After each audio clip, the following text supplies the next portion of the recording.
2024 का रण और 28 पार्टियां, 63 नेता। मोदी विरोध में विपक्षी एकता का भविष्य। क्या कौरवों की सेना है मोदी विरोधी? फिर से होगी हिंदुओं की ऐतिहासिक जीत। धर्म ज्ञान पर देखिए जगत गुरु स्वामी रामभद्राचार्य की धमाकेदार भविष्यवाणी। नमस्कार, मैं हूं आपके साथ कविता राणा। जुड़ेगा इंडिया, जीतेगा भारत, इसी टैगलाइन के साथ समूचा विपक्ष देश के प्रधानमंत्री नरेंद्र मोदी को हराने का ख्वाब देख रहा है। देश को मोदी मुक्त बनाने के लिए 28 दलों के 63 नेता एकजुट हो चुके हैं और इसी विपक्षी महागठबंधन का नाम है I.N.D.I.A। जी हाँ, यानी कि इंडिया। एजेंडा सिर्फ एक है, जैसे तैसे मोदी को सत्ता से बेदखल करना। क्योंकि देखिए, बीते 9 सालों से इनमें से ज्यादातर राजनीतिक दल वनवास पर हैं और अब अपने इसी सियासी वनवास को खत्म करने के लिए अपनी आपसी एकजुटता दिखा रहे हैं। अब देखिए, विपक्ष में मतभेद है लेकिन टकराव और बिखराव कहीं नहीं दिख रहा।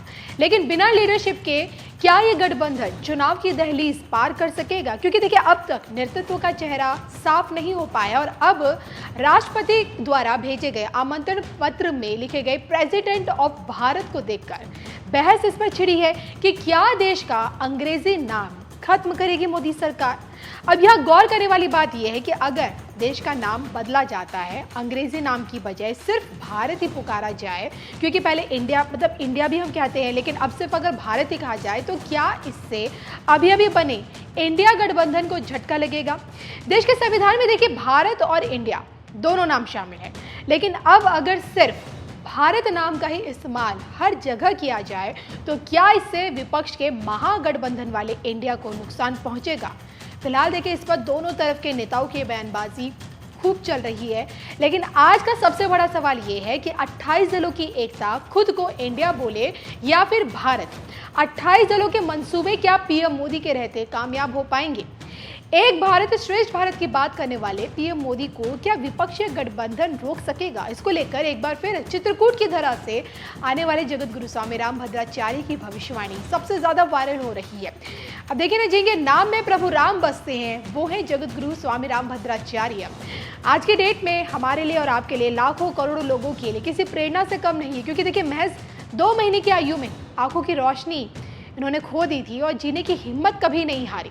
सुनकर ज्ञान अर्जित किया, बतौर सन्यासी ज्ञान के तप से दुनिया को अध्यात्म से जोड़ा और बतौर कथावाचक आज भी लोगों का मार्गदर्शन कर रहे हैं।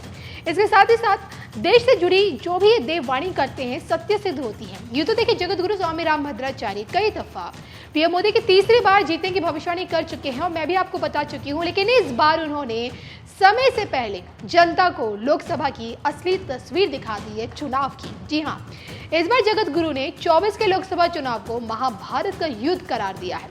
इस बात की भविष्यवाणी कर दी है कि 24 में पांडवों और कौरवों के बीच लड़ाई होगी, लेकिन जीत पांडवों की ही होगी।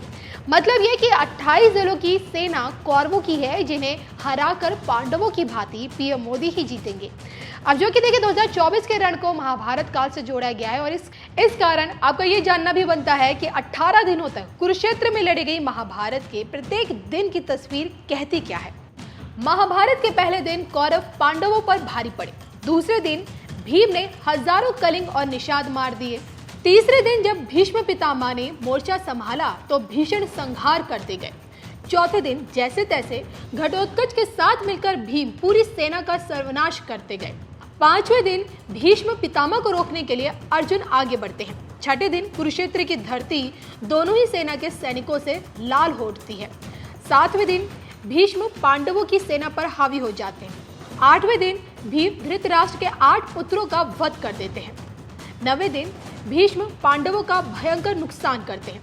10वें दिन अर्जुन भीष्म पितामह को बाणों की शैया पर लेटा देते हैं और उनका अंत कर देते हैं। 11वें दिन कर्ण पांडवों की सेना को बहुत क्षति पहुंचाते हैं, लेकिन 12वें दिन अर्जुन समय पर पहुंचकर युधिष्ठिर को बंदी बनाने से बचा लेते हैं। 13वें दिन अभिमन्यु चक्रव्यूह को भेदते हुए कौरवों से युद्ध करते हुए मारे जाते हैं। 14वें दिन अर्जुन जयद्रथ का वध कर देते हैं। 15वें दिन द्रोणाचार्य मारे जाते हैं। 16वें दिन भीम दुशासन का वध करके अपनी प्रतिज्ञा को पूरी करते हैं। 17वें दिन श्री कृष्ण के कहने पर अर्जुन कर्ण का वध कर देते हैं और 18वें दिन भीम के हाथों दुर्योधन की हत्या हो जाती है। तो देखिए 18 दिनों तक चली महाभारत युद्ध में किस प्रकार कौरवों का अंत 5 पांडवों के हाथों हुआ, हमने आपको बताया। और अब जब चुनावी रण में चुनावी पार्टियां उतरेंगी, उसमें कौन कौरव और कौन पांडव होगा ये तो समय बताएगा। लेकिन देखिए जीत पांडवों की ही होगी, ये अटल सत्य है, क्योंकि सत्य परेशान हो सकता है लेकिन पराजित कभी नहीं हो सकता। बहरहाल मोदी विरोधियों को कौरवों की सेना बताने वाले जगतगुरु स्वामीराम भद्राचार्य ने ज्ञानवापी और कृष्ण जन्मभूमि को लेकर भी एक बड़ी भविष्यवाणी कर दी है इस बार। ये देखिए ये बात किसी से छुपी नहीं है कि राम मंदिर की दशकों पुरानी लड़ाई में जगतगुरु ने एक निर्णायक भूमिका निभाई है। बकायदा ग्रंथों के हवाले से प्रमाण देकर सर्वोच्च अदालत को ये विश्वास दिलाया, ये यकीन दिलाया कि अयोध्या का विवादित स्थल ही रामलला का असल जन्म स्थल ही है। और आज जब देखिए राम मंदिर का निर्माण पूरी भव्यता के साथ संपन्न हो रहा है, तो इसी कड़ी में ज्ञानवापी और मथुरा की भी चर्चा तेज हो गई है, जिसे देखते हुए मन की आंखों से भविष्य देखने वाले जगतगुरु स्वामीराम भद्राचार्य ने इस बात की भविष्यवाणी कर दी है कि दोनों ही मामलों में हिंदुओं की सबसे बड़ी विजय होगी। ये तक कहा है कि मौका मिला तो ज्ञानवापी प्रकरण में भी साक्ष्य देंगे। टंके की चोट पर यह बोला है कि अगर ज्ञानवापी और मथुरा कृष्ण जन्मभूमि के मामले में सरकार और कोर्ट उन्हें बुलाएगी तो निश्चित तौर पर वो वहां पर जाकर हिंदुओं की ओर से पक्ष रखेंगे और तथ्यों के साथ पेश होंगे। तो भारत की मौजूदा स्थिति को देखते हुए कौन कौरव है कौन पांडव है, कमेंट करके बताना मत भूलिएगा आप लोग।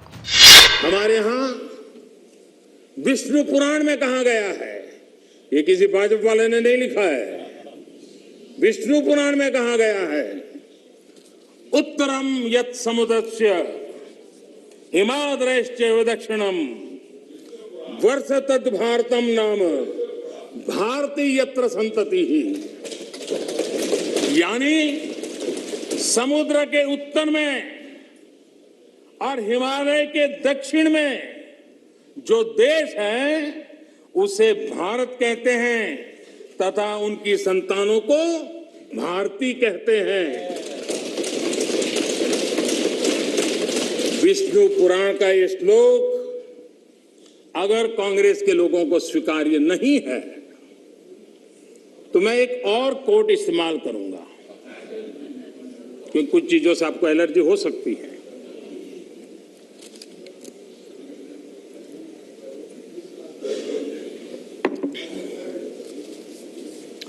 मैं कोट कह रहा हूं, एक क्षण आता है मगर इतिहास में विरल ही आता है जब हम पुराने से बाहर निकलकर नए युग में कदम रखते हैं। जब एक युग समाप्त हो जाता है, जब एक देश की लंबे समय से दबी हुई आत्मा मुक्त होती है,